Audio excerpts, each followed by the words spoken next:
masuk surga bighairi hisab. Yang sepertiganya kemana, Makji? Nabi kita sedih. Coba bijaksananya Nabi. Kalau 2/3 umat tuh ditawaran Allah nih, awak nata. Allah tawarkan, Allah yang kata awak nata, bukan saya. Nata, 2/3 daripada umatmu akan masuk surga bighairi hisabin wala sabiqi adzab. Nabi kita masih mengamat. Ya Allah, 2/3 memang banyak. Dalam berapa biliun, romoy. Tapi daripada katakan saja kalau umat Nabi Muhammad ada dalam 900 billion. 600 billion masuk surga bighairi hisab. Yang 300 bilionnya kemana? Nabi kita itu yang betul-betul Nabi kita pikirkan. Nabi kita sayang dengan umat. Makanya itu jangan sampai kita mengidolakan seseorang selain daripada Rasulullah. Ya itu sayangnya ya ada kepentingan. Sayangnya kita itu masih ada perhitungan. Tapi sayangnya baginda tanpa ada kepentingan. Bismillahirrahmanirrahim. Allah telah memberikan tawaran kepadaku agar Allah masukkan 2/3 daripada umatku tanpa hisab dan adab. Dengan tawaran kedua, atau ingin mendapatkan syafaat. Qulna ya Rasulullah, mana dikhtar? Sahabat jadi risau. Ya Rasulullah, jadi baginda pilih yang mana satu? Apakah pilih umat masuk surga bighairi hisab, jumlah bilangan tidak kurang daripada 2/3 mereka, atau Nabi kita pilih syafaat? Wa madza ikhtartahu wa madza ikhtartahu, apa saja yang Nabi kita pilih?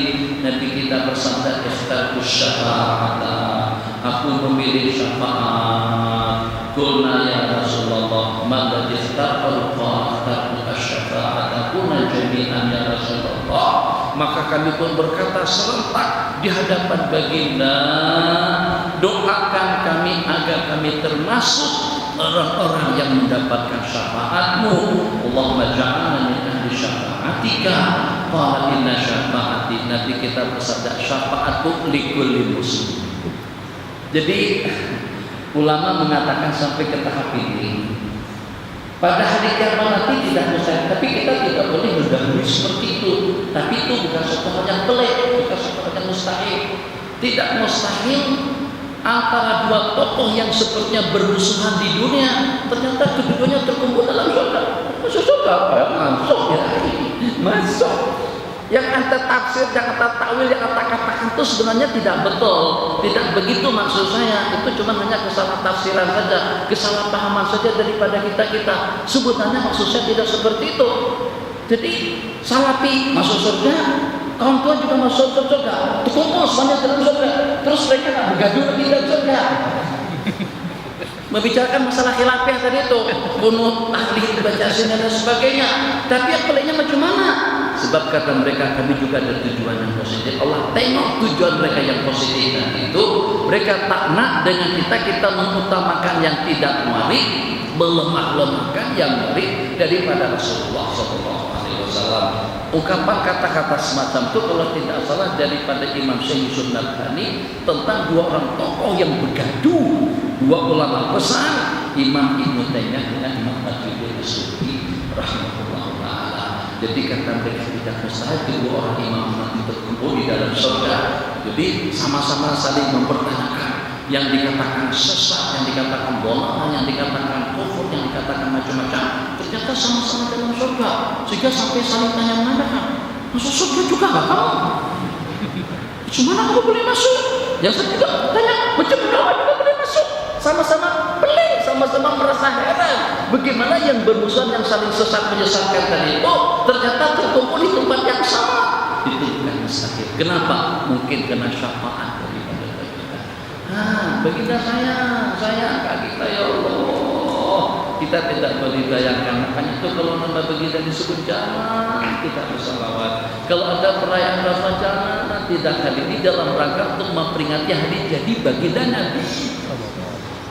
Kalau dengan kita merasa kecewa kalau pada saat hari jadi kita teman-teman akrab kita tidak datang, wajib pergi kemana aja?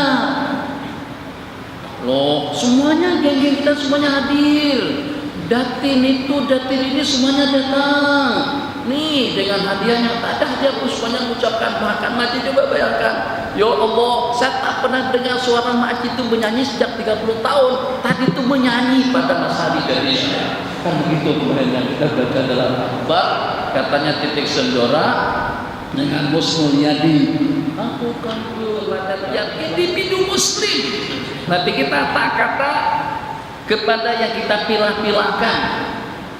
Pahamlah dengan bahasa yang kita pilah-pilahkan. Tapi kita kata kepada semua orang Muslim, kepada semua orang mukmin yang ada ucapan, yang ada kalimat La ilaha illallah Muhammadur Rasulullah. Kalau seandainya dengan kita nak memusuhinya pun pikirlah terlebih dahulu. Ini diantara daripada umat yang dibanggakan oleh baginda. Ini diantara daripada umat yang akan mendapatkan syafaat daripada Rasulullah. Jangan diberi, jangan didoakan kehancuran dan kerusakan kepada mereka. Berarti kita mendoakan kerusakan dan kehancuran kepada umat yang baginda akan memberikan belayan kasih sayang. Hati Tuan Guru seperti apa? Hati Maulana seperti apa? Hati Habib seperti apa? Hati Tuan Guru atau alim seperti apa? Kalau tegama mendoakan, hantarkan pasukan, hantarkan anjing serigala untuk memusnahkan dan untuk menentukan mereka. Pahami, saya tidak menggunakan bahasa politik, saya tidak menyebut mana-mana pihak, tapi tetap doa itu kalau ditunjukkan kepada partai lawan, tetap doa itu tidak betul dibaca seperti itu. Paham? Jangan maksud paham. Yang salib ukal dan mikirlah di kertas segala macam itu jangan baca. Kecuali kalau untuk Yahudi, Nasrani, Yahudi, kafir, murtad, doakan kehancuran kepada mereka. Ya yang sah. Tapi kalau kepada partai lawan yang beda politik tapi ada syahadat, mati kita sayang kepada mereka. Sayangi orang-orang yang kita sayangi. Nabi kita banggakan mereka. Nabi kita bersabda ilmu kasih bikum. Bikum di situ tidak ada yang terkecuali. Akan banggakan kesemuanya nanti pada hari kiamat. Makanya itu Nabi kita suruh kita kawin dengan perempuan yang beranak. Berapa nanti? Baru 39 anak maksudnya. Baru 39. Nah, berapa sekarang?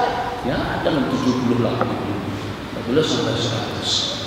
Nah, jadi dulu beberapa tahun yang lalu boleh dipastikan saya tak paham maksudnya itu. Jadi yang terpikir dalam kepala, kalau kita ada anak 10, ada anak 10, 5 saja yang oke, 5 ini tak keruan, 5 ini nakal-nakal, macam-macam perilaku, macam-macam perbuatan. Macam mana boleh membanggakan baginda Nabi kelakuan anak kita yang nakal, yang lasak-lasak tadi itu? Kalau yang ke masjid, yang kaki masjid, yang kaki jamaah, yang kaki ilmu, yang kaki zikir itu tak apa Nabi kita bangga. Tapi kalau dengan yang lasak-lasak tadi itu macam mana Nabi kita banggakan? Jadi saya pun juga bingung. Tapi alhamdulillah tak pernah ada orang bertanya macam itu. Kalau tidak ketahuan kita tak boleh menjawab. Beberapa waktu kemudian, Masya Allah, tabarakallah, kunjungan Habib Umar yang terakhir tadi itu di Masjid USG penuh masjid, bawah penuh, atas penuh, sampai tak ada tempat parking pun juga dibanjiri sama manusia. Padahal yang datang tadi itu kan macam-macam bentuk. Mungkin ada juga yang datang untuk mencari kesempatan, mungkin majik, lupa dompet kah, beg apa hilang. Yang ke masjid pada hari Jumat, minta maaf kalau kebetulan pernah duduk di samping situ.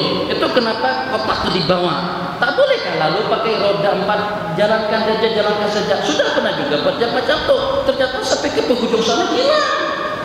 Maknanya ada orang datang ke masjid tujuannya hanya untuk mencuri. Datang ke masjid tujuannya hanya setakat untuk berjumpa kawan.